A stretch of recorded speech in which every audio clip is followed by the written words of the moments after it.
চোখের জলে ভাত মানে না, বুক ভেঙে যায় চিরে। মা জননী আসবে কি আর আমার বুকে ফিরে। মা জননী আসবে কি আর আমার বুকে ফিরে।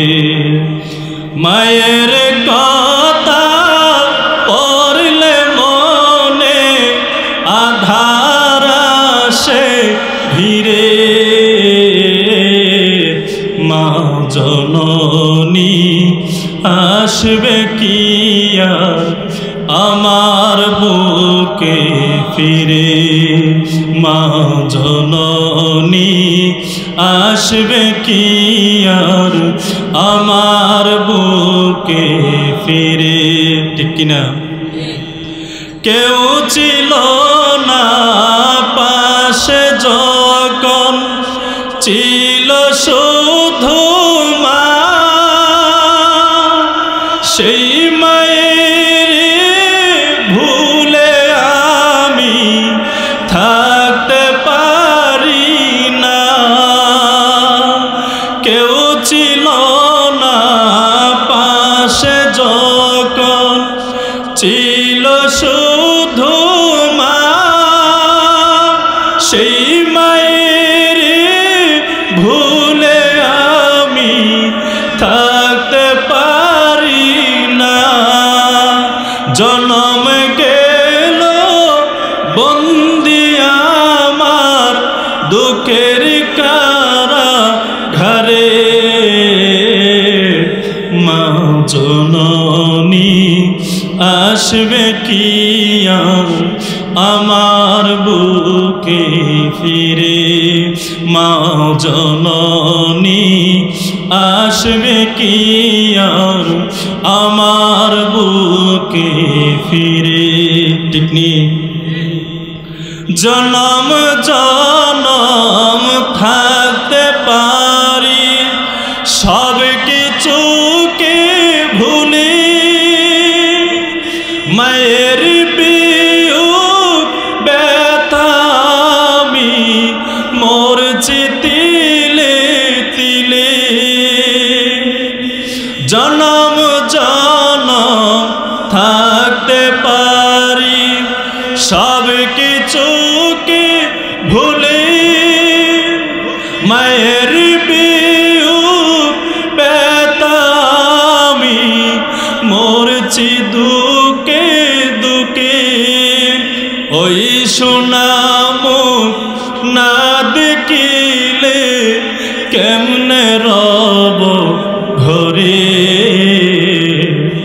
মা জননী আসবে কি আর আমার বুকে ফিরে। মা জননী আসবে কি আর আমার বুকে ফিরে। আল্লাহ তাআলা আমাদের সব ভাইকে মা বাবার খেদমত করার তৌফিক দান করে সকলে আমিন। এই মা বাবার খেদমত করে আল্লাহর তৈরি জান্নাত হাসিল করার তৌফিক দান করে সকলে বলে আমিন। وَقَضَى رَبُّكَ أَلَّا تَعْبُدُوا إِلَّا إِيَّاهُ। ও নবী আমার, দুনিয়ার আপনার সমস্ত উম্মতদেরকে জানায়া দেন আমি আল্লাহ ব্যতীত কোনো ইলাহ নেই, আমি আল্লাহ ব্যতীত কোনো মাবুদ নেই। আর দুনিয়ার সন্তানাদিদেরকে জানায়া দেন ওয়াবিল ওয়ালিদাইনি ইহসানা, তারা যেন তাদের মা বাবার সাথে ভালো আচরণ করে। নির্দেশ কার? ইম্মা ইয়াবলুগান্না ইনদাকাল কিবারা আহাদুহুমা আও কিলাহুমা। এরে দুনিয়ার যুবক ও দুনিয়ার সন্তান, তোমাদের নিকট যদি তোমাদের মা বাবা উভয়জন অথবা একজন বৃদ্ধ অথবা বৃদ্ধা অবস্থায় যদি পৌঁছায় যায়, ফালা তাকুল লাহুমা উফ, সাবধান দুনিয়ার সন্তান, মা বাবার সাথে উপ শব্দ পর্যন্ত প্রয়োগ করবা না। ওয়ালা তানহারহুমা, এবং মা বাবাকে ধমক দিয়ে কথাবার্তা বলবা না। ওয়া কুল লাহুমা কাওলান কারীমা। আল্লাহ বলেন মা বাবার সাথে উত্তম শব্দ দিয়ে কথাবার্তা বলবেন, মা বাবার সাথে সাবলীল ভাষায় কথাবার্তা বলবেন, মা বাবার সাথে মার্জিত ভাষায় কথাবার্তা বলবেন। নির্দেশ কার? আরে পাবলিক আর একটু আওয়াজ দেয় বলে নির্দেশ কার? আল্লাহ জানায় দেয় মা বাবার সামনে শব্দ ব্যবহার করবেন না, মা বাবাকে ধমক দিয়া কথাবার্তা বলবেন না, মা বাবার সামনে ভালো আচরণ করবেন, সাবলীল ভাষায় কথাবার্তা বলবেন। কেন মা বাবাকে ধমক দিবেন না, মা বাবার সামনে উপশব্দ প্রয়োগ করবেন না, বরঞ্চ মা বাবার সাথে ভালো আচরণ করবেন। আল্লাহ পাক তার এই প্রশ্নের জবাব সূরা লোকমানের 14 নম্বর আয়াতের মধ্যে জানায়া দেয়। সুবহানাল্লাহ। আল্লাহ পাক বলেন ওয়াসাইনাল ইনসানা বিওয়ালিদাইহি, এ দুনিয়ার সন্তান মা বাবার সাথে ভালো আচরণ করো। হামালাতুহু উম্মুহু ওয়াহনান আলা, আল্লাহ জানায় দেয় কেন মা বাবার সাথে ভালো আচরণ করবেন, উত্তম আচরণ করবেন। আল্লাহ বলেন তোমার জনম দুঃখিনী আম্মা জান কষ্ট করে করে, কষ্টের পর ধৈর্য ধারণ করে করে আপনা আমাকে 10 মাস 10 দিন গর্ভ ধারণ করেছে, ঠিক কিনা? এরপরে আল্লাহ তাআলা 2 নম্বর আদেশ দিয়া বলে ওয়াফিসালুহু ফি আমাইন, তোমার আম্মা জান 2 বছর ধরে ধরে ধরে আপনা আমাকে আম্মা জান স্তনের দুধ পান করালেন।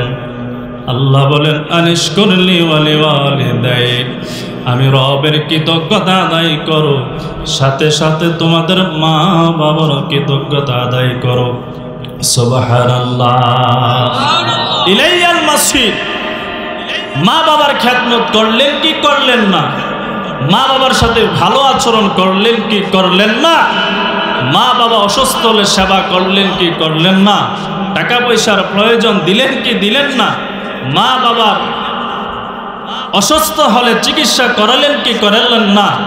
একদিন কিন্তু রবের দরবারে দাঁড়াতে হবে, সেই দিন কিন্তু পুঙ্খানুপুঙ্খানুভাবে রব্বে কাবার সামনে জবাব দিতে হবে কি হবে না? আওয়াজ দিয়া বলেন বাবা, হবে কি হবে না?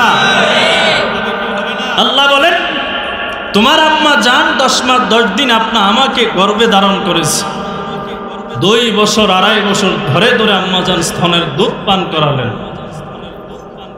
এখন তো আম্মা জান সন্তান হওয়ার পরে নিজের স্তনের দুধ পান করায় না, বাজার থেকে খরিদ করে নিয়ে সন্তানকে দুধ পান করায়। কথা কই না? এই জন্য অধিকাংশ সন্তান শিক্ষিত হওয়ার পরও মা বাবারে বৃদ্ধাশ্রমে পাঠায়। কথা কই না? পাঠায়নি। মা যদি সন্তানের হক যদি পরিপূর্ণভাবে আদায় করত, খোদার কসম করে বলি কোন সন্তান মা বাবারে বৃদ্ধাশ্রমে পাঠাইত না।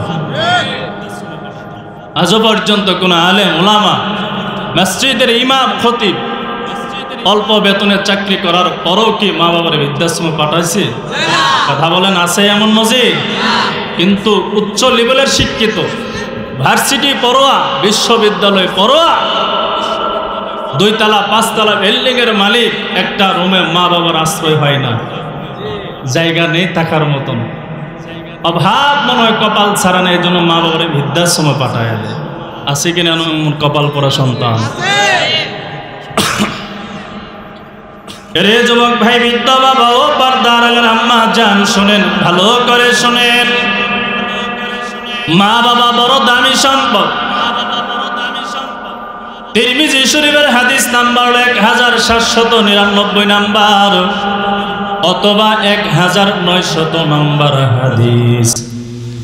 নবীর সাহাবী আন আব্দুল্লাহ ইবনে আমর রাদিয়াল্লাহু তাআলা আনহু قال قال رسول الله صلى الله عليه وسلم رضا الرب في رضا الوالد وسخط الرب في سخط الوالد নবীজির সাহাবী আব্দুল্লাহ ইবনে আমর রাদিয়াল্লাহু তাআলা হতে বর্ণিত, তিনি বলেন রাসূল আকরাম সাল্লাল্লাহু আলাইহি ওয়াসাল্লাম ইরশাদ করেন রিজার রাব্বি ফি রিজাল ওয়ালিদ, সন্তানের উপরে মা বাবা খুশি তো আল্লাহ খুশি, ও সাখাতুর রাব্বি ফি সাখাতিল ওয়ালিদ, ওই সন্তানের উপরে মা বাবা বেজার তো বেজার তিনি কে।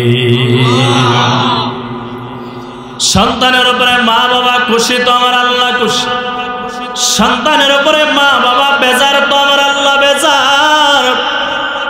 বাইহাকী শরীফের এক হাদিসের মধ্যে নবীজির সাহাবী আন আব্দুল্লাহ ইবনে আব্বাস রাদিয়াল্লাহু তাআলা আনহুমা قال قال رسول الله صلى الله عليه وسلم ما من ولد بار ينظر إليه ينظر والديه إليه نظرة رحمة। নবীজির সাহাবী আব্দুল্লাহ ইবনে আব্বাস রাদিয়াল্লাহু তাআলা আনহুমা বলেন রাসূল আকরাম সাল্লাল্লাহু আলাইহি ওয়াসাল্লাম ইরশাদ করেন মা মিন ওয়ালাদিন বারিন, কোন সন্তান যদি মা বাবার চেহারার দিকে মায়া দয়া ভালোবাসার নজর নিয়ে যদি তাকায়, কাতাবাল্লাহু লাহু বিকুল্লি নাজরাতিন হাজ্জাতাম মাবরুরা, প্রত্যেকটা চাওয়ার বিনিময়ে বিনিময়ে আল্লাহ তাআলা ওই সন্তানের আমলনামায় কবুল হজের সওয়াব লিখে দেয়। অবশ্যই সাহাবায়ে কেরাম আরজ করলেন নবী আমার, সন্তান যদি মা বাবার চেহারার দিকে মায়া দয়া রহমতের ভালোবাসার নজর দিয়া তাকায়, তাকানোর বিনিময়ে যদি আল্লাহ তাআলা ওই সন্তানের আমলনামায় কবুল হজের সওয়াব লিখে দেয়, নবী গো জানতে বড় মনে চায় কোন সন্তান যদি দৈনন্দিন 5 বার নয় 10 বার নয় 20 বার নয় এমনকি 100 বার যদি মা বাবার চেহারার দিকে মায়া দয়া রহমতের নজর দিয়া তাকায়, আল্লাহ তাআলা কি ওই সন্তানের আমলনামায় 100 কবুল হজরের সওয়াব লিখে দিবে। নবী আমার বলেন ও সাহাবায়ে কেরাম, সন্তান যদি মায়া দয়া রহমতের নজর দিয়া মা বাবার চেহারার দিকে 5 বার নয় 10 বার নয় 20 বার নয় 50 বার নয় দৈনন্দিন 100 বার যদি তাকায়, রব্বে কাবা ওই সন্তানের আমলনামায় 100 কবুল হজরের সওয়াব লিখে দিবে।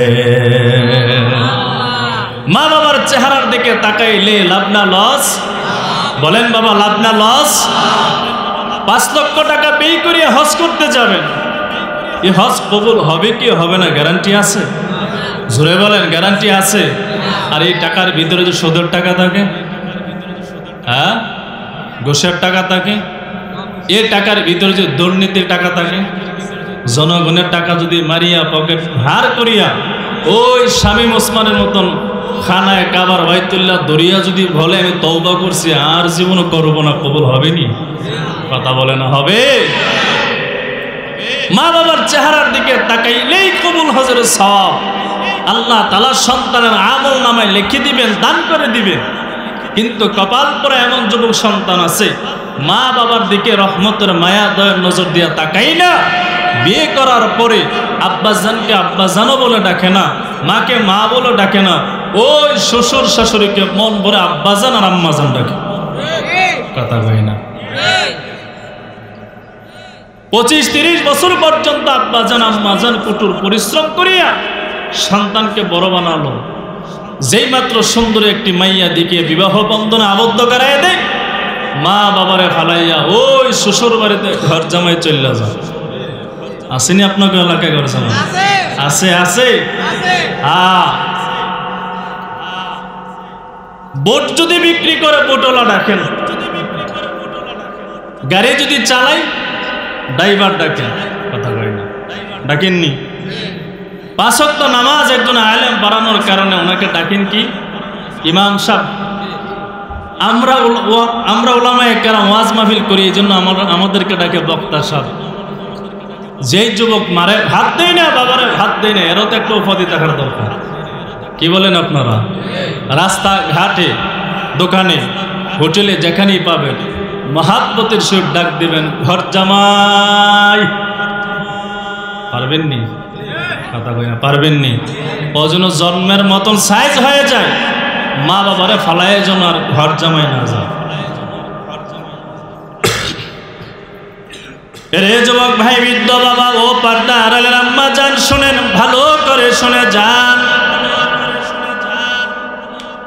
দুনিয়াতে আমার মাও আছে, দুনিয়াতে আমার আব্বা জানও আছে। সাহাবী গিয়া প্রশ্ন করলেন, নবী আমার, দুনিয়াতে আমার মাও আছে, আমার বাবাও আছে, কে আমার কাছে বেশি হক পায়? নবী আপনি আমার বলে দেন। বুখারী শরীফের 5546 নম্বর হাদিস। নবীজির সাহাবী عن أبي هريرة رضي الله تعالى عنه قال جاء رجل إلى رسول الله صلى الله عليه وسلم فقال يا رسول الله من حق بحسن صحابتي। নবীজির কাছে এক জৈনিক ব্যক্তি আসলেন, নবীকে আসিয়া প্রশ্ন করলেন, নবী আমার, দুনিয়াতে আমার মা আছে, দুনিয়াতে আমার আব্বা জানও বেঁচে আছে, কে আমার কাছে, মা বাবার মধ্য থেকে কে আমার কাছে বেশি হক পায়? নবী আপনি আমারে বলে দেন। সাহাবী যখন প্রশ্ন করলেন, সাহাবীর প্রশ্নের জবাবে নবী আমার বলেন, উম্মুকা, তোমার মা। সুবহানাল্লাহ বলতেন না? সাহাবী দ্বিতীয়বার প্রশ্ন করলেন, সুম্মা আইয়ুন ইয়া রাসূলুল্লাহ, সুম্মা মান ইয়া রাসূলুল্লাহ। ও নবী আমার, এরপরে আমার কাছে কে বেশি হক পায়? সাহাবীর দ্বিতীয়বার প্রশ্নের জবাবে নবীজি আবার বললেন, উম্মুকা, তোমার মা। সাহাবী আবার প্রশ্ন করলেন, নবী গো, সুম্মা মান ইয়া রাসূলুল্লাহ। ও নবী বলেন না, এরপরে কে আমার কাছে বেশি হক পায়? নবীজি তৃতীয়বারও বললেন, উম্মুকা, তোমার মা। সুবহানাল্লাহ। সাহাবী মনে মনে ভাবে, হাইরে, যতবার প্রশ্ন করি শুধু আম্মা জানের কথা বল, আব্বা জানের কথা একবার বলে না। সাহাবী চতুর্থবার আবার প্রশ্ন করলেন, সুম্মা মান ইয়া রাসূলুল্লাহ। ও নবী আমার, এরপরে কে আমার কাছে বেশি হক পায়? নবী আর একবার বলেন না। নবীজি চতুর্থবার সাহাবীর প্রশ্নের জবাবে বললেন, কালা সুম্মা আবুকা। ও সাহাবী, চতুর্থবার বেশি হক পাই তোমার আব্বা জান। এই হাদিসের মধ্যে আম্মা জানের কথা 3 বার বললেন, আব্বা জানের কথা 1 বার বললেন। মুহাদ্দিসুনে কেরাম বলেন, কেন আম্মা জানের কথা 3 বার বললেন, আব্বা জানের কথা 1 বার বললেন? বলে, আম্মা জান 3টা জায়গার মধ্যে সন্তানের জন্য অনেক কষ্ট করে, ভীষণ কষ্ট করে। আব্বা জান এক জায়গা কষ্ট করার কারণে নবী আব্বা জানের কথা 1 বার বললেন। কেন নবীজি প্রথমবার আম্মা জানের কথা বললেন?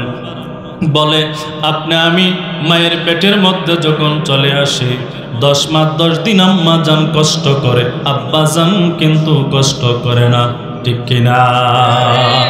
এখানে এমন কেউ আসেনি 10 মাস 10 দিন সন্তানের গর্ভে নিছেন? আছে? থাকলে মহাব্বতের সাথে হাত উঠান, হুজুর আমি নিছি। এই 10 মাস 10 দিনের কষ্ট একমাত্র আম্মা জান বুঝে, দুনিয়ার কোন আব্বা জান কিন্তু বুঝে না। কথা কই না? এই জন্য নবী আমার বললেন, আব্বা জান, আম্মা জান। সাহাবী প্রশ্ন করলেন, নবী, দুনিয়াতে আমার মা জীবিত, আমার আব্বা জান জীবিত, কে বেশি হক পায়? নবী বললেন, সাহাবী, তোমার আম্মা জান তোমার কাছে বেশি হক পায়। কেন হক পায়? 1 নম্বর জবাব, বলে, আম্মা জানের পেটের মধ্যে আমি আসার পর 10 মাস 10 দিন আম্মা জান কষ্ট করেছে, দিন নাই রাত নাই। আম্মা জান আপনি আমি পেটের মধ্যে আসার পরে আম্মা জান ঠিকঠাকভাবে ঘুমাতে পারে নাই, আম্মা জান বসতে চাইলে বসতে পারে নাই, দাঁড়াতে চাইল আম্মা জান ভালোভাবে দাঁড়াতে পারে নাই, ঘুমাতে চাইল আম্মা জান ঘুমাতে পারে নাই, খাবার দাবার খেতে চাইল আম্মা শান্তিতে আরামে খাবার দাবার খেতে পারে নাই, ঠিক কিনা? দ্বিতীয়বার সাহাবী প্রশ্ন করার পর নবী বললেন, দ্বিতীয়বার তোমার আম্মা জান। এ যুবক ভাই কেন নবী আমার বললেন? মুহাদ্দিসিনে কেরাম বলেন, আপনি আমি যে দিন দুনিয়াতে আগমন করব সেই দিনের কষ্ট কিন্তু আম্মা জান জানে, আব্বা জান জানে না। সেই দিনের কষ্ট উপলব্ধি জনম দুঃখিনী পর্দা হারালের আম্মা জান বুঝে, আব্বা জান কিন্তু বুঝে না। এমনকি আমার আম্মা জান আপনি আমার দুনিয়াতে আগমন করতে গিয়া আপনি আমি দুনিয়াতে আসার সময় অনেক আম্মা জান দুনিয়া থেকে বিদায় হয়ে যায়, আছে কি না? আছে না? আছে না? নবী আমার বলে সন্তান জন্ম দিতে গিয়ে যদি কোনো আম্মা জান মারা যায়, শাহাদাতের মর্যাদা দিয়ে আল্লাহ তাকে ওই আম্মা জানকে জান্নাত দান করে দেন। তৃতীয়বার সাহাবী প্রশ্ন করলেন, নবী আমার এরপরে কে হক পায়?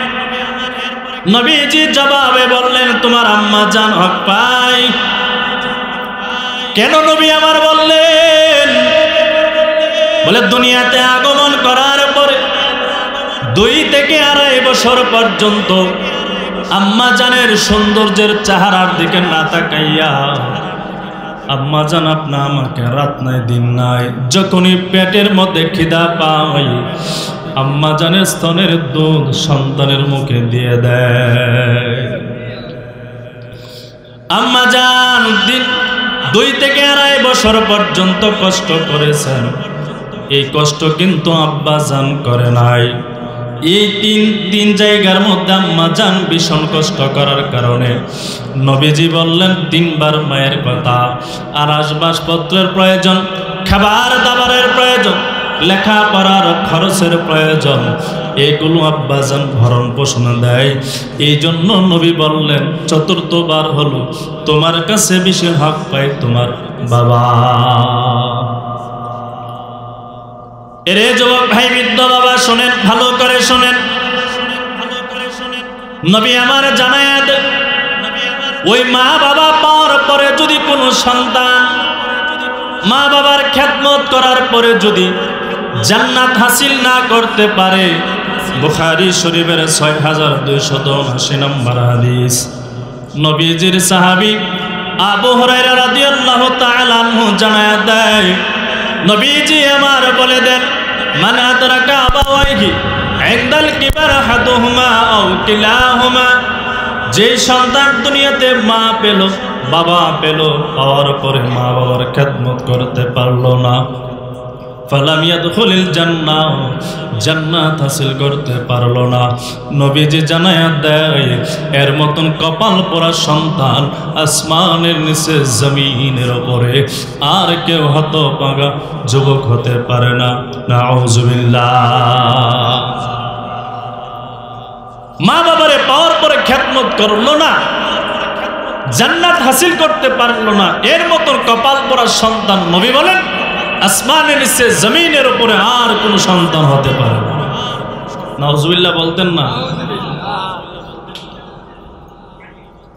ইবনে মাজাহ শরীফের হাদিস নাম্বার হলো 5782 নম্বর। এই হাদিসের মধ্যে নবীজির সাহাবী عن عبد الله بن عمر رضي الله تعالى عنهما قال قال رسول الله صلى الله عليه وسلم لا يدخل الجنة منان। নবীজির সাহাবী আব্দুল্লাহ ইবনে ওমর রাদিয়াল্লাহু তাআলা আনহুমা বলেন, রাসূল আকরাম সাল্লাল্লাহু আলাইহি ওয়াসাল্লাম ইরশাদ করেন, লা ইয়াদখুলুল জান্নাতা মান্নান। নবীজি জানায়া দেয়, যেই বান্দা উপকার করার পরে খোটা দেয়, অপমান করে লজ্জা দেয়, লা ইয়াদখুলুল জান্নাহ, নবী বলেন ওই বান্দা জান্নাতের ঘ্রাণ পর্যন্ত পাবে না। নাউযুবিল্লাহ। দ্বিতীয় নাম্বার নবী আমার বলেন ওয়ালা আক। দ্বিতীয় নাম্বার হলো ওই হতভাগা সন্তান, যেই সন্তান মা বাবার খেদমত করে না, মা বাবার সাথে ভালো আচরণ করে না। ওয়ালা মুদমিনু খামার। তৃতীয় নাম্বার হলো ওই যুবক, যেই যুবক সর্ব অবস্থায় বেশিরভাগ সময় মদ পান করে। লা ইয়াদখুলুল জান্নাহ, নবী আমার জানায়া দেয় এই তিন প্রকার মানুষ জান্নাতে যাবে না। বলেন তো সমাজে এমন মানুষ আছে কি নাই, উপকার করার পরে খোঁটা দেয়? কথা বলে না। এমন যুবক সন্তান আছে কি নাই, মা বাবারে খাবার দাবার দেয় না। বৎসরে দুইটা ঈদের মৌসুম বিবির জন্য মার্কেট করে, আপনাদের চাঁদপুর মার্কেট থেকে সন্তানাদির জন্য মার্কেট করে, বছরে দুইটা ঈদ পাশের ঘরে আব্বা জান আম্মা জান ঘুমায়, মা বাবার জন্য 1000 টাকা দিয়া একটা শাড়ি, আব্বা জানের জন্য একটা পায়জামার পাঞ্জাবির কাপড় খরিদ করতে পারে না। এমন হতভাগা সন্তান জমিনে আছে কি না? আছে না বাবা, আছে না? এই জন্য নবী আমার বুখারী শরীফের 6311 নম্বর হাদিস, এই হাদিসের মধ্যে নবী আমার জানায় দেন, নবীজির সাহাবী عن أبي هريرة رضي الله تعالى عنه قال قال رسول الله صلى الله عليه وسلم لا ترغبوا عن آبائكم। নবী আমার জানায় দেয় ও দুনিয়ার সন্তান, তোমরা তোমাদের রহমতের নজর, তোমাদের চেহারা, তোমাদের চোখগুলো মা বাবার চেহারা থেকে দূরে হটায় নিও না, সরায় নিও না। ফামান রাকিবা আন আবিহি, যদি মা বাবার চেহারা থেকে, যদি মা বাবার খাবার দাবার দেয় না, মা বাবার খবর নেয় না, মা বাবার লালন পালন করে না, সন্তান যদি মা বাবার খেদমত না করে যদি দূরে সরে যায়, ফামান রাকিবা আন আবিহি, নবীজি আমার জানায়া দেয় কোন সন্তান যদি মা বাবার চেহারা থেকে রহমতের নজরগুলো যদি দূরে সরায় নেয়, নবী বলেন ফাহুয়া কাফার, ফাহুয়া কাফার। আসমানের নিচে জমিনের উপরে এর চেয়ে বড় কবিরা গুনাহ হতে পারে না। নাউযুবিল্লাহ। মা বাবার চেহারা থেকে যদি সন্তান চেহারা দূরে সরায় নেয়, আসমানের নিচে জমিনের উপরে সবচেয়ে বড় কবিরা গুনাহ। আপনাদের পার্শ্ববর্তী জেলা কুমিল্লা শহরের রিকশাওয়ালা আব্বা জান রিকশা চালাইয়া চালাইয়া সন্তানকে বড় বানায়।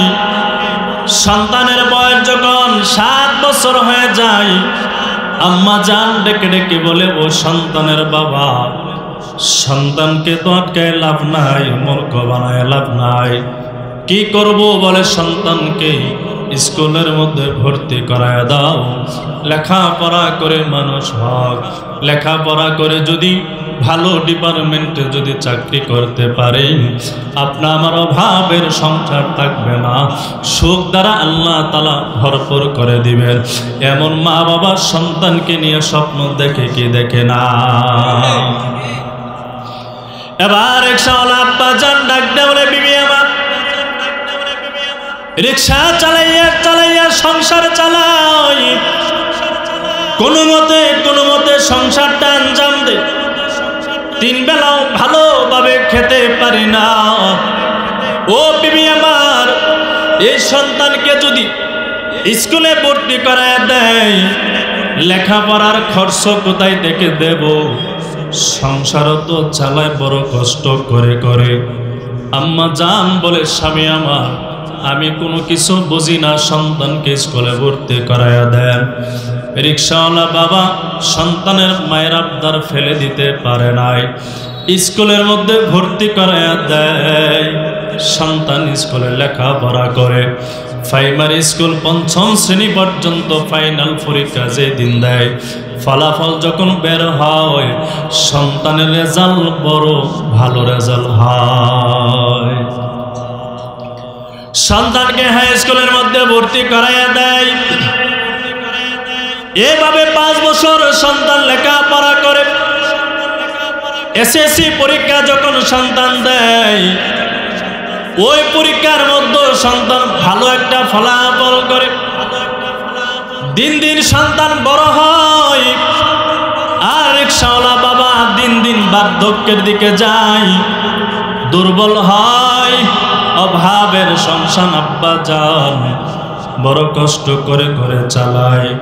কেন বাবা? ও চাঁদপুরের মুসলমান, কেন এই ঘটনাটা বলতেছি গো আব্বা জান? বলার পেছনে কারণ হলো, সন্তান যদি মা বাবার চেহারা থেকে রহমতের নজরগুলো উঠায় নেয়, কেমন দুনিয়াতে সন্তানকে শাস্তি দেয় বোঝানোর জন্য। এবার সন্তান যখন হাই স্কুলে মেট্রিক পরীক্ষা দেয়, রেজাল্ট বড় ভালো করে, বাবার দিন দিন যখন বার্ধক্য পৌঁছায়, শরীরটা বড় দুর্বলতার মধ্যে পৌঁছায় যায়, চলে যায়। এবার সন্তানের মা ডেকে ডেকে বলে, ও সন্তানের বাবা, সন্তানকে আটকে লাভ নাই, এরে ইন্টারমিডিয়েটের মধ্যে ভর্তি করায়া দাও, এরে কলেজের মধ্যে ভর্তি করায়া দাও। আব্বা জান বলে, বিবি গো, এরে যে ভর্তি করাবো টাকা পয়সার প্রয়োজন, এতগুলো টাকা আমি কোথায় থেকে আঞ্জাম দেব? সন্তানকে লেখাপড়া করাবো কিভাবে? সংসারটা চালাই বড় কষ্ট করে করে। এমন অভাবের সংসার জমিনে আছে কি না? আছে না বাবা, আছে না? এবার সন্তানের আম্মা জান বলে, বিবি স্বামী আমার, সন্তানকে আটকে লাভ নাই, কলেজের মধ্যে ভর্তি করায়া দেন। সন্তানকে, সন্তানের মায়ের কথা ফেলে দিতে পারে নাই, সন্তানকে কলেজের মধ্যে ভর্তি করায়া দেয়। এভাবে 2 বছর লেখাপড়া করার পর ইন্টারমিডিয়েটের যখন পরীক্ষা দেয়, ওই বার্ষিক পরীক্ষার মধ্যে সন্তান বড় ভালো ফলাফল করে, ভালো রেজাল্ট করে। এবার যখন সন্তানকে অনার্সের মধ্যে ভর্তি করায় দেবে, সন্তানের বাবা বলে, ও সন্তানের মা, আমি বড় দুর্বল, আগের মতন রিক্সা চালাতে পারি না, আগের মতন ইনকামও আমি করতে পারি না, সংসারটা কোনো মতে আঞ্জাম দেয়, কোনো মতে চালায়, আমি আর সন্তানকে লেখাপড়া করাতে পারবো না। সন্তানের মা বলে, ও স্বামী আমার, সন্তান তো মোটামুটি ভালো একটা ফলাফল করে, ভালো মেধাবীয় সন্তান, মেধাবীয় ছাত্র, এর আটকায় লাভ নাই। যদি ভালো রেজাল্ট করতে পারে, লেখাপড়া যদি মাস্টার্স পর্যন্ত পড়তে পারে, সরকারি ডিপার্টমেন্টে যদি ভালো একটা চাকরি পায়, আপনার আমার অভাবের সংসার থাকবে না, সুখ দ্বারা সংসারটা ভরপুর হয়ে যাবে। এমন আশা মা বাবাদের আছে কিনা? এবার সন্তানকে অনার্সের মধ্যে ভর্তি করায়া দেয়। আব্বা জান দিন দিন বড় দুর্বল হয়ে যায়, 3 বেলার মধ্যে 2 বেলা খাই, কোনোদিন আবার নাও খাই। আম্মা জান কষ্ট করে করে টাকা পয়সা জমাইয়া সন্তানের লেখাপড়ার খরচ দেয়। সন্তান অনার্সের যখন ফাইনাল পরীক্ষা দেয়, এই ফাইনাল পরীক্ষার মধ্যে সন্তান ভালো একটা রেজাল্ট করে। এবার সন্তানের মা আবার ডেকে ডেকে বলে, ও সন্তানের বাবা, সন্তানকে মাস্টার্সের মধ্যে ভর্তি করায় দাও। কোথায় ভর্তি করাবো? বলে ঢাকা বিশ্ববিদ্যালয়ের মধ্যে ভর্তি করায় দাও। রিকশাওয়ালা আব্বা জান বলে, ও সন্তানের মা, সন্তানকে যদি ঢাকা বিশ্ববিদ্যালয়ে পড়াতে চায়, অনেকগুলো টাকা লাগবে, ভর্তি ফিস, পরীক্ষার ফিস, বই খাতার টাকা দিতে হবে, আবার আলাদা মেসের মধ্যে রাখিয়া সন্তানকে লেখাপড়া করাতে হবে। আমি তো বৃদ্ধ হয়ে গেছি, আগের মতো ইনকামও করতে পারি না, কেমন করে সন্তানকে লেখাপড়া করাবো? সন্তানের মা বলে, স্বামী আমি কিছু বুঝি না, সন্তানকে বিশ্ববিদ্যালয় পড়াতে হবে। এরে যুবক ভাই ও চাঁদপুরের মুসলমান, শোনেন, ভালো করে শুনিন। এবার সন্তানকে বিশ্ববিদ্যালয়ে ভর্তি করে দেয়।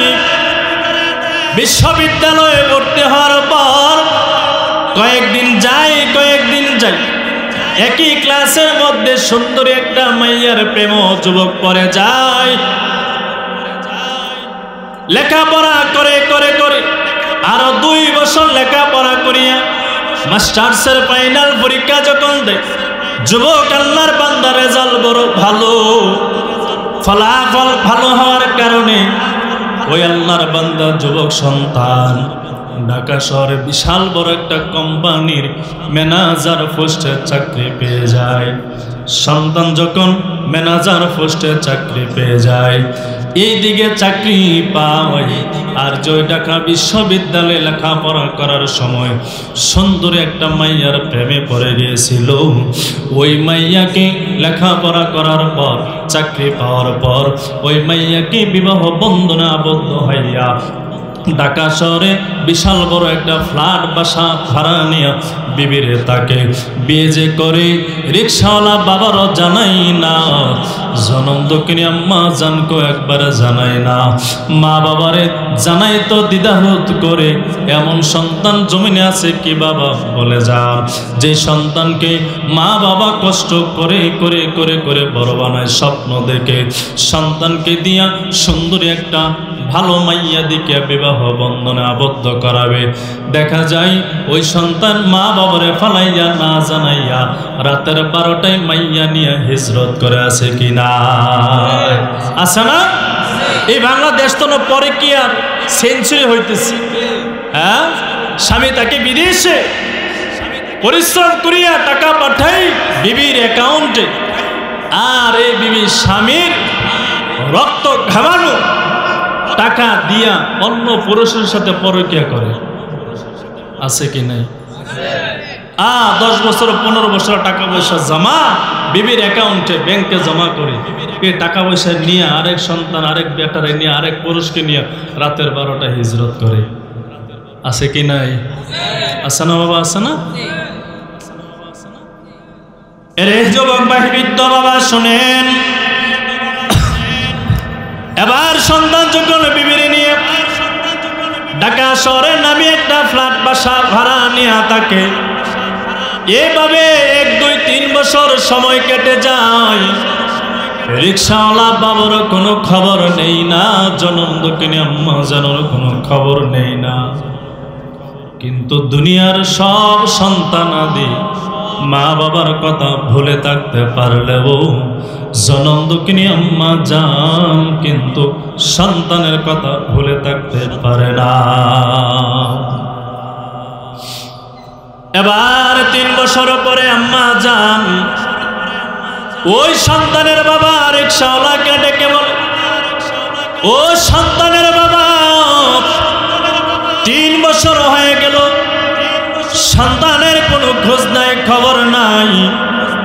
প্রতিবেশীদের কাছ থেকে শোনা কথা শুনলাম, সন্তান নাকি ঢাকা শহরে মস্ত বড় একটা কোম্পানির ম্যানেজার পোস্টে চাকরি পেয়েছে। মাস শেষে তার 60 থেকে 70 হাজার টাকা বেতন পায়।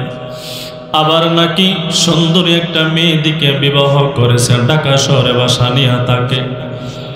ও স্বামী আমার জান, আমার ওই সন্তানের খবর নিয়ে আসেন।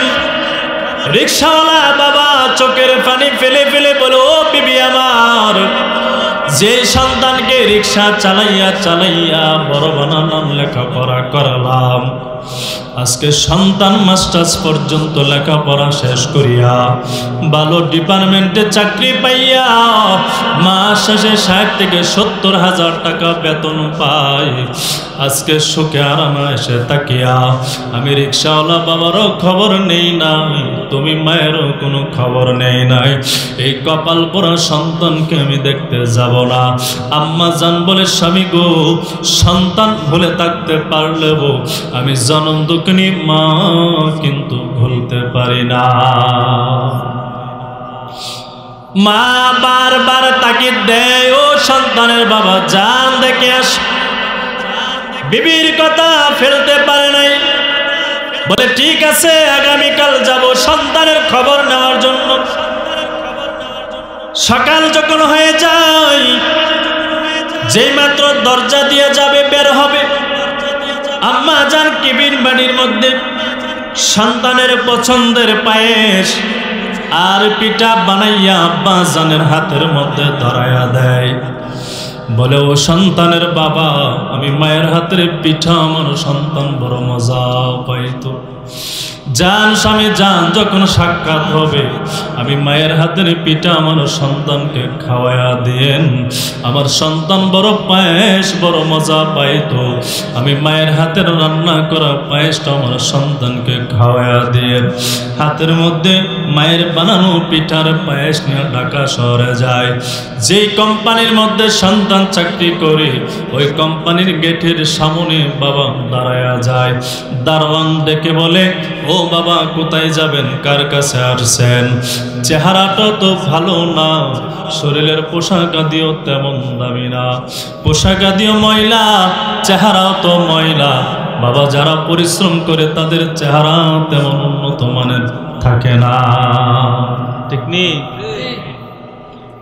এবার আব্বা জান রিকশাওয়ালা বাবা গেটের সামনে যখন দাঁড়ায়া যায়, ওই গেটের দারোয়ান ডেকে বলে, চাচা কোথায় থেকে আসছেন, কোথায় যাবেন? বলে, আমি এই কোম্পানির মধ্যে আসছি। বলে, কার কাছে আসলেন? বলে, এই যে কোম্পানির ম্যানেজার, ওই ম্যানেজার হলো আমার সন্তান। যেই মাত্র রিকশাওয়ালা বাবা বললেন, দারোয়ান আর সহ্য হয়ে গেল, কিরে কে কয়? চেহারা তো তেমন ভালো না, পোশাক দিয়েও তেমন ভালো দেখা যায় না, এত বড় কোম্পানির ম্যানেজার, আমাদের স্যার নাকি এই জীর্ণ শীর্ণ গরিব মানুষের সন্তান। বিশ্বাস করে না, আবার জিজ্ঞাসা করে, চাচা সত্যি কি আমাদের স্যার আপনার সন্তান? বাবা ডেকে বলে, এর সন্তান, মা বাবা দুনিয়ার সব নিয়া মিথ্যা কথা বললেও ছেলে মেয়ে সন্তান নিয়ে মা বাবা কোনোদিন মিথ্যা কথা বলে না, ঠিক কিনা? এবার দারোয়ান শোনার পরে ডাক দিয়া বলে, চাচা আমার, আপনি এই কোম্পানির ভিতরে ঢুকতে পারবেন না যতক্ষণ পর্যন্ত স্যার অনুমতি দিবে না। রিকশাওয়ালা বাবা বলে, ও দারোয়ান, যাও গিয়ে তোমাদের স্যারের কাছ থেকে অনুমতি নিয়ে আসো, গিয়া বলবা গ্রাম থেকে আপনার আব্বা যান আপনার সাথে সাক্ষাৎ করার জন্য আসছে। দারোয়ান যখন অফিসের ভিতরে ঢুকে যায়, কপাল পরা সন্তান সিসি ক্যামেরা দিয়ে দেখে ওই যে গেটের সামনে জীর্ণ শীর্ণ রিকশাওয়ালা মানুষটা দাঁড়ায় আছে, ওই মানুষটার কেউ নয়, এই মানুষটা হলো কপাল পোড়া অফিসারের বাবা। দারোয়ান যে মাত্র সালাম দিয়ে অফিসের ভিতরে ঢুকলো, বলতেছে, স্যার জীর্ণ শীর্ণ একজন মানুষ গ্রাম থেকে এসেছে, হাতের মধ্যে কেবিন বাড়ি, সে আসিয়া দাবি করতেছে আপনি নাকি তার সন্তান, আপনাকে এক নজর দেখার জন্য আসছে। এবার কপাল পোড়া সন্তান ডেকে বলে, ও দারোয়ান, আমার কোম্পানি যত বড় দামি, আমি ম্যানেজার অত বড় দামি, আমার মা বাবাও তো তত বড় দামি হবে, তারে আমি চিনি না, তারে বলে দাও, আবার যেন চলে যায়। 500 টাকার একটা নোট দারোয়ানের হাতের মধ্যে দাঁড়ায় বলে, যাও ওই বৃদ্ধ মানুষ বয়স্ক মানুষের হাতের মধ্যে দাঁড়ায় দিবা, আর বলবা 500 টাকা দিয়া যেন আবার গ্রামের বাড়িতে চলে যায়। দারোয়ান 500 টাকার নোট নিয়া দরজার ওই গেটের সামনে দাঁড়ায় আবার বলে, গো চাচা, আপনাকে আরেকটা প্রশ্ন করবে, সত্য প্রভাবে উত্তর দিবেন। রিকশাওয়ালা বাবা বলে, বলো রে দারোয়ান, সন্তান বলো কি প্রশ্ন করবা? বলে, চাচা, আমাদের এই কোম্পানির ম্যানেজার অফিসার সত্যি কি আপনার সন্তান? রিকশাওয়ালা বাবা চোখের পানি ফেলে ফেলে বলে, রে সন্তান, সত্যি এই অফিসার আমার সন্তান। যেই মাত্র বলল রিকশাওয়ালা বাবা আমার এই সন্তান, ওই দারোয়ানের চোখ বেয়ে বেয়ে টপ করে পানি পড়তেছে। রিকশাওয়ালা বাবা ডেকে বলে, ও দারোয়ান বাবা, জিজ্ঞেস করলাম আমার সন্তান কি সন্তান না, বলার পরে তোমার চোখ বেয়ে বেয়ে কেন পানি পড়তেছে? এবার দারোয়ান বলে, চাচা আমার কপাল বড় ভালো। কেমন করে তোমার কপাল বড় ভালো রে দারোয়ান? দারোয়ান এবার ডাক দে বলে, আব্বা জান শোনেন, ও রিকশাওয়ালা বাবা শোনেন, ঢাকা শহরে এই কোম্পানির সামান্য পরিমাণ আমি একজন দারোয়ানের চাকরি করি, সামান্য পরিমাণ বেতন পাই। এই বেতন থেকে ঢাকা শহরে আমার মেসের ভাড়া, আমার খাবার দাবারের খরচ, বাকি টাকা আমার বাড়িতে পাঠাই। এই টাকা দিয়ে আমার আব্বা জানকে আমি লালন পালন করি, আমার আম্মা জানকে আমি পালি, আমার সন্তানাদি আমার বিবিকে আমি লালন পালন করি। কিন্তু আপনার কপাল পরা সন্তান মাস শেষে 60 থেকে 70,000 টাকা বেতন পাই। এই বেতন পাওয়ার পরও আব্বাজানকে চিনে না, আমারে চিনে না, বাবার সাথে সাক্ষাৎ করতে পারবে না, সময় নাই। ও চাচা, আপনার সন্তান 500 টাকার নোট আমার হাতে ধরায় দিয়া বলল, আপনার হাতে যেন দিয়ে দেয়, আপনি যেন বাড়িতে চলে যান। রিকশাওয়ালা বাবা বলে, ও দারোয়ান সন্তান, এই 500 টাকার নোট আমার প্রয়োজন নাই, এই কপাল পোড়া সন্তানকেই দিয়ে দিও। নাউজুবিল্লাহ। আব্বা জান ঢাকা শহর থেকে গ্রামের বাড়িতে কুমিল্লা যখন চলে আসে, আম্মা জান ঘরের দরজার সামনে দাঁড়াইয়া দাঁড়াইয়া সন্তানের খবরের জন্য অপেক্ষা করে। আব্বা জান বাড়ির দরজা দিয়ে যখন ঢুকবে, মা দৌড়ায় দৌড়ায় সন্তানের বাবার কাছে দাঁড়ায়া যায়, জিজ্ঞেস করে, স্বামী আমার সন্তান কেমন আছে? আমার সন্তান মনে হয় দেখতে অনেক সুন্দর হয়ে গেছে, আমার সন্তান মনে আপনারে পাওয়ার পর আপনাকে মনে ভালোভাবে আপ্যায়ন করেছে, সমাদর করেছে। আমি মার কথা মনে বারবার জিজ্ঞেস করেছে, আমি মায়ের হাতে রান্না করা পায়েস পিঠা মনে হয় মজা করে খেয়েছে। আম্মা জান বলে, আর আব্বা জান চোখ বেবি টপ টপ করে পানি পড়তেছে, গাল ভিজে যায়, বুক পর্যন্ত ভিজে যায়। আম্মা জান বলে, স্বামী আমার সন্তান কি আপনার সাথে সাক্ষাৎ করে নাই, দেখা করে নাই? রিকশাওয়ালা বাবা বলতে চাই না, বারবার মা তাকে চাপ দেয়। ও স্বামী বলেন না, সন্তান কি আপনার সাথে দেখা করে নাই, সাক্ষাৎ করে নাই?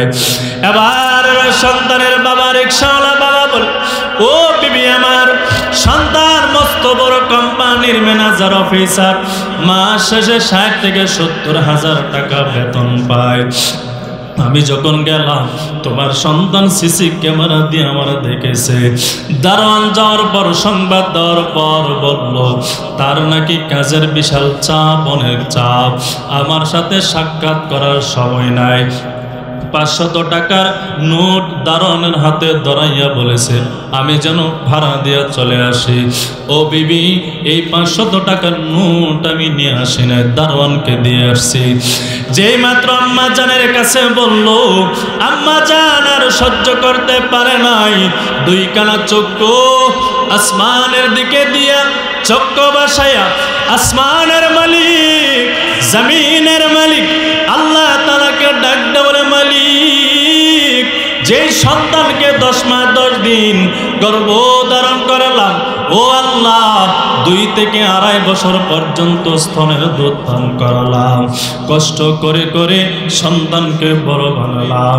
আল্লাহ 3 বেলার মধ্যে 2 বেলা, কোনোদিন 1 বেলা, কোনোদিন না খেয়ে খেয়ে টাকা পয়সা জমাইয়া সন্তানের লেখাপড়া করার জন্য আমি মা সন্তানের বাবা বড় কষ্ট করেছে। যেই চোখ দিয়া বাবারে দেখার জন্য আসে নাই, যেই পা দিয়া হেঁটে হেঁটে বাবার কাছে আসে নাই, যেই হাত দিয়া আব্বা জানকে বুকের মধ্যে জড়ায় নেই নাই, আল্লাহ আপনার কাছে বদদুয়া দেয় ওই চোখখানা আপনি অন্ধ বানায় দিয়েন, হাত দুইটা অবশ করে দিয়েন, পা দুইটা আপনি পঙ্গ বানায় দিয়েন। আম্মা জান আসমানের দিকে তাকাইয়া সন্তানের বিরুদ্ধে বদদুয়া দিতে সময় হয়, আল্লাহ তাআলা আম্মা জানের বদদুয়া কবুল করতে সময় হয় না। এরে যুবক ভাই, বৃদ্ধ বাবা, পর্দার আম্মা জান শুনেন, যেই মাত্র আম্মা জান বদদুয়া দেয়, আসমানের মালিক জমিনের মালিক আল্লাহ তাআলা ওই আম্মা জানের বদদুয়া খানা কবুল করে নেয়।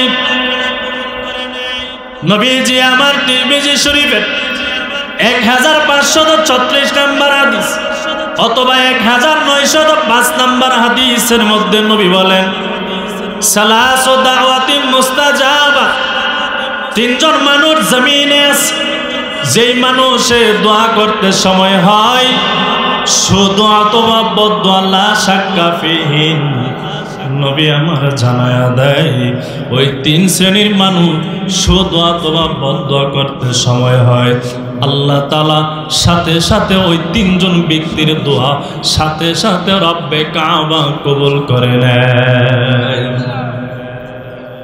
এর মধ্যে এক নাম্বার হলো দাওয়াতুল মাজলুম, এক নাম্বার হলো মাজলুম বান্দার বদদুয়া। 15 বছর পর্যন্ত বাংলার মানুষকে এমন জ্বালানি জ্বালাইছে, উলামায়ে কেরামের বিরুদ্ধাচরণ করেছে, আল্লাহ বুজুর্গ ইসলামের দলের নেতাদেরকে ফাঁসির কাস্টে ঝুলাইছে। 15 বছর সহ্য করে করে তাওহীদি জনতা মুসলমান আর সহ্য করতে পারে নাই, হাতের উপর হাত রাখিয়া ঐক্যবদ্ধ হইয়া 5 আগস্টে 24 সালে যখন আন্দোলন করে বাংলার জমিন ফালাইয়া ভারতে যেতে বহুজন বাধ্য হয়ে যায়, ঠিক কিনা? বাংলাদেশ ফালাইয়া ভারত নিয়ে আশ্রয় নিয়েছে। কেন? যে 15 বছর ধরে মানুষের উপর জুলুম করেছে, অন্যায় অত্যাচার করেছে, এই যে বদদুয়া দিয়েছে, মাজলুম বান্দা বদদুয়া করার কারণে আল্লাহর কসম করে বলি এই জমিনে কোনো জালিম টিকে থাকতে পারবে না। নবীজি তিরমিজি সানির মধ্যে জানায়া দেয়, মাজলুম বান্দা যখন জালিমের বিরুদ্ধে হাত উঠাইয়া দোয়া করে, নবী বলেন মাজলুম বান্দার জালিমের মাজলুম বান্দার আল্লাহর সামনে তৃতীয় কোনো পর্দা থাকে না। মাজলুম বান্দা জালিমের বিরুদ্ধে বদদুয়া করতে সময় হয়, রব্বে কাবা আল্লাহ তাআলা ওই জালিমের বিরুদ্ধে আল্লাহ মাজলুম বান্দার দোয়ার সাথে সাথে কবুল করেন। এই জন্য আপনাদের কাছে আমি একটা দরখাস্ত করব, আপনারা আমিন বলবেন, পারবেন নি? কথা কই না, খারাপ লাগতেছে? অনেক দূর থেকে আসছি, জার্নি করে আসছি তো একটু ক্লান্ত, আসার পরপরই আবার খাবার খেয়েছি, আবার আজকে শুক্রবার জুমার নামাজ পড়ে আসছি, আর আপনাদের চাঁদপুর আমি ফার্স্ট, আমি প্রথম আসছি, রাস্তাঘাট চিনতেও তো একটু কষ্ট হয়ে যায়, সমস্যা হয়ে যায়। যাই হোক, এই 15 বছর পর্যন্ত জুলুম করেছি, আপনাদেরকে নিয়ে আমি দোয়া করবো, আপনারা আমিন বলবেন, পারবেন নি? কথা কই না, পারবেন নি? আল্লাহ তাআলা যেন এই বাংলার জমিনে কিয়ামত পর্যন্ত কোন নারীকে যেন আল্লাহর সরকার না বানায়। আস্তে বললেন আমিন, আর একটু জোরে বলেন আমিন। কারণ এইগুলো এমন জ্বালানি জ্বালায়, জন্মের জ্বালানি জ্বালায়। হ্যাঁ, আপনাদের কাছে দ্বিতীয় আবদার, কোন ইসলামী দলের কোন প্রার্থী যদি আপনার ঘরের দরজার সামনে দাঁড়ায় যায়, সে যে কোনো ইসলামী দলের লোক হোক, তাদের উদ্দেশ্যে একটাই, সংসদ পর্যন্ত কোরআনের আইন বাস্তবায়ন করা, নবীর আদর্শ সুন্নাহ জমিনে প্রতিষ্ঠিত করা। ইসলামী দলের কোন একজন ব্যক্তি যদি আপনার দরজার সামনে দাঁড়ায় যায়, ওরে আপনি ভোট দেওয়া সংসদ পর্যন্ত আগায় দাও, আপনার ইমানের দায়িত্ব। যদি না দেন, আবার এই বাংলার জমিনে দ্বিতীয়বার আবার জালেম আসবে, আবার জুলুম করবে, আবার চুরি করবে, আবার টেন্ডারবাজি করবে, আবার দুর্নীতি করবে, বাংলার জমিনের টাকা নিয়ে ওই বেগম পাড়া বানাবে। একে একে একে একে শেষ করেছি, সবার দেখা হইল শেষ। দেখতে দেখতে গোল্লাই গেল আমার সোনার বাংলাদেশ। ঠিক নেই? একে একে শেষ করেছি, সবার দেখা হইল শেষ। দেখতে দেখতে গোল্লাই গেল আমার সোনার বাংলাদেশ। দেখতে দেখতে গোল্লাই গেল। স্বাধীনতার বয়স পেরিয়ে 54তে পা দিলাম, নেতারা তো সবই পেল, আমরা বলো কি পেলাম? নেতারা সব পাইছিনি? স্বাধীনতার বয়স পেরিয়ে 54তে পা দিলাম, নেতারা তো সবই পেল, আমরা বলো কি পেলাম? শান্তির লাগি কেন্দা মরি, শান্তির কোনো নাহিলে, শান্তির লাগি কেন্দা মরি, শান্তির কোনো নাহিলে। দেখতে দেখতে গোল্লাই গেল আমার সোনার বাংলাদেশ। একে একে শেষ করেছি, সবার দেখা হইল শেষ। দেখতে দেখতে গোল্লাই গেল, সবাই বলতে হবে, দেখতে দেখতে গোল্লাই গেল। কেউ দিল না, সবাই নিল, আমরা যে গরুর বলদ। সারা বছর নেই না খবর, নির্বাচনে খুব দরদ। ঠিক নেই? 5 বছর এমপি হওয়ার পরে এরে বাতি লাগাইও পাওয়া যায় না। সাধারণ একটা স্বাক্ষরের জন্য যাবেন, এই রে জুতার পায়ের তলা শেষ, নতুন আরেকটা স্যান্ডেল কিনতে হবে। হ্যাঁ, আর রাস্তাঘাটের কি 12টা বাজায়, সব টাকা পয়সা যা আছে সব এদের পকেটে। 5 বছর খবর নেবে না, যেই মাত্র নির্বাচন আসবে মাথার মধ্যে একটা টুপি লাগাবে, দাঁড়িয়ে দাঁড়িয়ে কাটিং কুটিং করে বানাবে, পাঞ্জাবির একটা 500-700 টাকা ওই 5 বছর ধরে মার্কেটে পরে আছেন, কেউ নেই না, এইটারে গায়ের মধ্যে লাগাইয়া দরজার সামনে দাঁড়াইয়া এমন আত্মীয়র পরিচয় দেওয়া দিবে, এরে আমি চিনব দূরের কথা, আমার বাপ দাদা 14 গোষ্ঠী ওরা চিনে না। হ্যাঁ, কেউ দিল না, সবাই নিল, আমরা যে গরুর বলদ। সারা বছর নেই না খবর, নির্বাচনে খুব দরদ। আর কতকাল মোদের জীবন এমন করে করব শেষ, আর কতকাল মোদের জীবন এমন করে করব শেষ। দেখতে দেখতে গোল্লাই গেল, একে একে শেষ করেছি, সবার দেখা হইল শেষ। দেখতে দেখতে গোল্লাই গেল আমার সোনার বাংলাদেশ। দেখতে দেখতে গোল্লাই গেল। যাদের হাতে যাই ক্ষমতা, দেশ যেন বাপের বিটা, রাখতে চিয়ার শুরু করে ভারতীয়দের পাছাটা। ঠিক কিনা? যাদের হাতে যাই ক্ষমতা, দেশ যেন বাপের বিটা, রাখতে চিয়ার শুরু করে বিদেশিদের পাছাটা।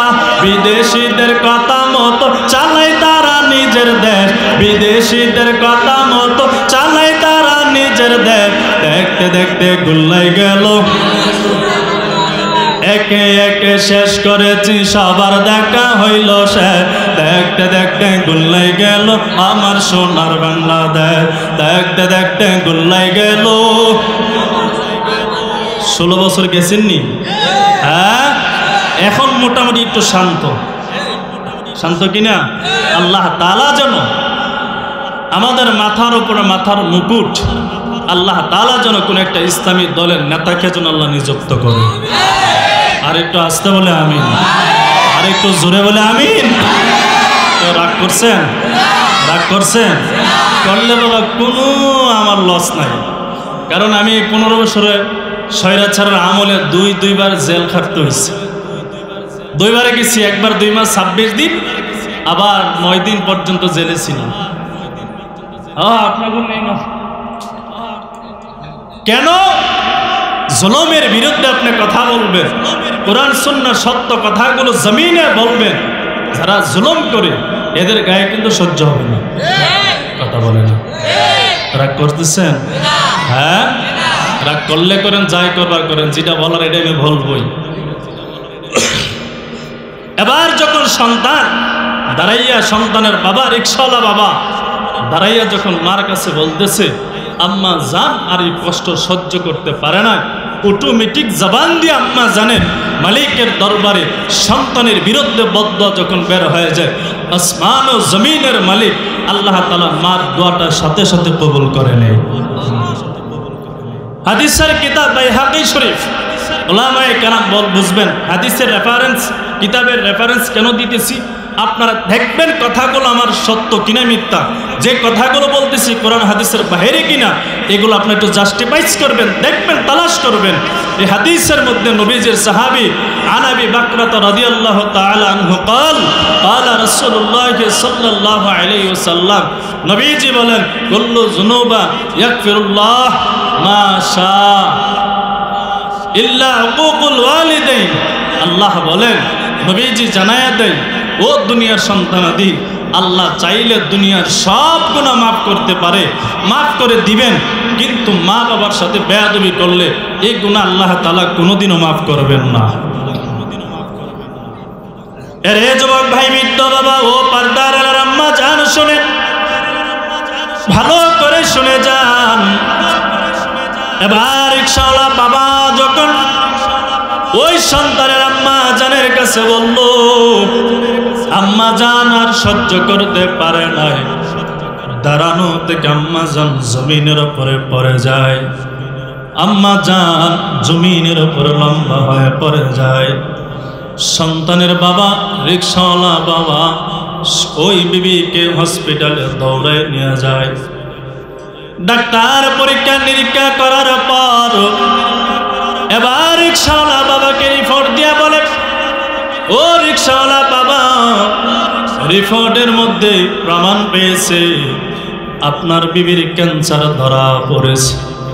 কঠোর পরিশ্রম করার কারণে, দিনের পর দিন না খেয়ে থাকার কারণে, অভাব অনটনে শরীরের যত্ন ভালোভাবে নেই নাই, যার কারণে আপনার বিবির ক্যান্সার ধরা পড়েছে গো বাবা। আপনার বিবি দুনিয়াতে আর বেশি দিন থাকবে না, বাঁচবে না। যতটুকু পারেন ভালো মন্দ আপনার বিবিরে আপনি খাওয়া দেন। এবার রিকশাওয়ালা আব্বা যান বিবিকে নিয়ে বাড়িতে চলে আসে। দিনের বেলা টিপো মারে, রাতের বেলা রিকশা চালায়া চালায়া স্বামী বিবি, স্বামী স্ত্রীর খাবার জোগাড় দিতে হয়, আবার বিবির ভালো মন্দ খাবারের টাকা, আবার ওষুধপত্র তো বিবির জন্য খরিদ করতে হয়। আব্বা যান বৃদ্ধ হয়ে যায়, আগের মতো রিকশা আর ভালোভাবে চালাতে পারে না, ভালোভাবে ইনকামও করতে পারে না। এইভাবে দিন যায় দিন যায়। কপাল পোড়া যুবক সন্তান একদিন যাত্রাবাড়ির শেখ আল্লামা মাহমুদুল হাসান, ওই হুজুরের জামে মসজিদের জুমার দিন নামাজ পড়তে ঢুকল। সেই দিন হযরত মাতা পিতার হকের উপরে বয়ান, যেই মাত্র বয়ান করে ওই কপাল পোড়া যুবকের কলিজার মধ্যে ধাক্কা লেগে যায়। হেই রে, আমি কি করলাম? বিবির দোকায় পড়িয়া, চাকরির দোকায় পড়িয়া, টাকা পয়সার দোকায় পড়িয়া আমার আব্বা জান আম্মা জানকে আমি ভুলে গেলাম। নামাজ শেষ করিয়া ওই ঢাকা শহর থেকে কুমিল্লার ট্রেনের মধ্যে সন্তান টিকিট কাটিয়া উঠিয়া যায়। বিবি বারবার ফোন দেয়, স্বামী গো, অন্যদিন জুমার নামাজ পড়িয়া তাড়াতাড়ি বাসায় চলে আসেন, আজকে কেন আসেন না? সন্তানটাকে বলে, বিবি আর ফোন দিবি না, তোর ফান্দে ফুরিয়া, চাকরির ফান্দে ফুরিয়া আমার মারও আমি চিনি নাই, আমার বাবারও আমি চিনি নাই। ওই ট্রেন দিয়া যখন কুমিল্লা শহরের রেল স্টেশনে নেমে যায়, রাত পায় গভীর হয়ে যায়। তখন তো অনেক গাড়ি ঘোড়া চলে না, যানবাহনও চলে না, কোনো মানুষও দেখা যায় না। একজন বৃদ্ধ বাবাকে দেখা যায়, শীতের মৌসুম, রমজানের দিন। ওই বাবারে জিজ্ঞেস করলো, চাচা আমার, আমি এমন গ্রামে যাব, এমন জায়গায় যাব, আমার একটা গাড়ির দরকার, গাড়ি কি বাবা পাবো? ওই চাচা বলে, সন্তান, এত রাত্রে তো এখানে গাড়ি নাই, গাড়ি তো পাওয়া যাবে না, তবে সামনে যাও, একজন বৃদ্ধ মানুষ আছে, ওই মানুষটা দিনের বেলাও টিপ মারে, রিক্সা চালায়, রাতের বেলাও রিক্সা চালায়। শুনলাম শোনা কথা, তার নাকি একজন সন্তান ঢাকা শহরে চাকরি করে, মারও খবর নেই না, বাবারও খবর নেই না। এবার সন্তান ওই যে জায়গায় পরিচয় দিল ওই জায়গায় চলে গেল।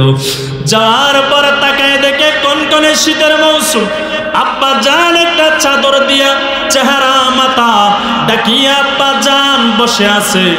গিয়ে সালাম দিল, চাচা আমি এমন জায়গা যাব, আপনি কি যাবেন? এই চাচা দে তার বাবা লাগে, রিক্সাওয়ালা বাবা, সে তো চেহারা দেখে নাই। চাচা বলিয়া সম্বোধন করে বলে, চাচা যাবেননি। যেই মাত্র চাচা বলল, দুনিয়ার আর কেউ বুঝুক আর না বুঝুক, সন্তানের কণ্ঠের আওয়াজ পেলে মা বাবা বুঝে যে আমার সন্তান। বুঝিনি? যেই মাত্র বলল, চাচা এমন জায়গায় যাব, আপনি কি যাবেন? রিক্সাওয়ালা বাবা বুঝে ফেললো এ আর কেউ নয়, এ তো আমার মস্ত বড় কোম্পানির বড় অফিসার সন্তান। চাচা বলে, হ্যাঁ আমি যাব। সন্তান বলে, চাচা কত টাকা ভাড়া দিতে হবে? রিক্সাওয়ালা বাজান বলে, সন্তান জীবনে কত জনের কাছ থেকে কতবার ভাড়া নিলাম, আজকে না হয় তোমাকে সন্তান ভাবিয়া ভাড়া নেব না। সন্তান রিক্সার মধ্যে উঠে যায়। বয়স্ক বাবা রিক্সা চালায়, হ্যান্ডেল দে সামনের দিকে আগায়। সন্তান বারবার তাকে দেয়, ও চাচা তাড়াতাড়ি চালান, তাড়াতাড়ি যান। রিক্সাওয়ালা বাবা বলে, সন্তান কেন এত তোমার তাড়াহুড়া, কেনই বা তাড়াতাড়ি যাবা? বলে, চাচা আমার কপাল বড় খারাপ, আমার কপাল বড় মন্দ, আমার কপাল বড় খারাপ। আমি আমার বাবারে চিনি নাই, আমার মার আমি চিনি নাই। আমার আব্বা জান আপনার মতো রিক্সা চালাইয়া আমারে বড় বানালো। লেখাপড়া করানোর পর ঢাকা শহরে বড় একটা কোম্পানির মধ্যে চাকরি পাই। মাস শেষে 60 থেকে 70 হাজার টাকা বেতন পায়। কিন্তু 3 বছর হয়ে গেল, আমার আব্বা জানেরও খবর নেই না, আমার আম্মা জানেরও খবর নেই না। আমার কপাল বড় খারাপ। আমি মার কাছে ক্ষমা চাই, আমার বাবার কাছে তাড়াতাড়ি ক্ষমা চাই, না হলে দুনিয়া আমার ধ্বংস, আখিরাত আমার ধ্বংস হয়ে যাবে। যেই মাত্র সন্তান বারবার বলে, রিক্সাওয়ালা আব্বা জান ফুফাইয়া চোখের পানি ফালাইয়া কান্নার আওয়াজ দেয়। সন্তান বলে, চাচা আপনি কেন কাঁদেন? এবার রিক্সাওয়ালা বাবা চেহারা থেকে চাদরখানা সরাইয়া বলে, এরে হতভাগা সন্তান, আমি তোর আর কেউ নই, আমি তো তোর ওই রিক্সাওয়ালা বাবা। যেই মাত্র বলল আমি তোমার বাবা, সন্তান বাবাকে বুকে নেই, বাবা সন্তানকে বুকে নেই। বাবার কাছে সন্তান পায়ে ধরে ক্ষমা চাই, আব্বা জান আপনি আমারে মাফ করে দেন, আব্বা আপনি আমারে মাফ করে দেন, আমি বেয়াদবি করে ফেলেছি, অন্যায় করে ফেলেছি। বাবা বলে, সন্তান আমি তোরে মাফ করে দিলেও তোর মা মনে হয় তোরে মাফ করবে না। বলে, আব্বা জান আমার মা কেমন আছে বলে ওরে সন্তান, যেই দিন তোমারে দেখার জন্য গিয়েছিলাম দেখা করো নাই, বাড়িতে যখন আসি তোমার আম্মা জান আমারে বারবার তাকে দে তোমার কথা বলার জন্য। আমি বলতে চাই না, কিন্তু না বলো আমি পারলাম না। যখন আমি বললাম তুমি আমারে দেখতে আসো নাই, আমার সাথে সাক্ষাতের জন্য আসো নাই, তোমার আম্মা জান সহ্য করতে পারে না, হঠাৎ করিয়া জমিনের উপরে লম্বা হয়ে পড়ে যায়। দৌড়ায় ডাক্তারের কাছে নিয়ে যায়। রিপোর্ট করার পর, পরীক্ষা নিরীক্ষা করার পর ডাক্তার বলল, তোমার আম্মা জানেন নাকি ক্যান্সার ধরা পড়েছে, জমিনে নাকি আর বেশি দিন বাঁচবে না। যতটুক পারি ভালো মন্দ খাওয়াইয়া তোমার আম্মা জানের সেবা করে দেয়। এর সন্তান আমি তো বড় অভাব, বড় দুর্বল, তোমার আম্মা জানের চিকিৎসার টাকারও বড় প্রয়োজন, সংসার চালাতে গেল টাকা পয়সার প্রয়োজন। এই জন্য দিনের বেলা যেমন টিপ মারি, রাতের বেলা রিক্সা চালায়।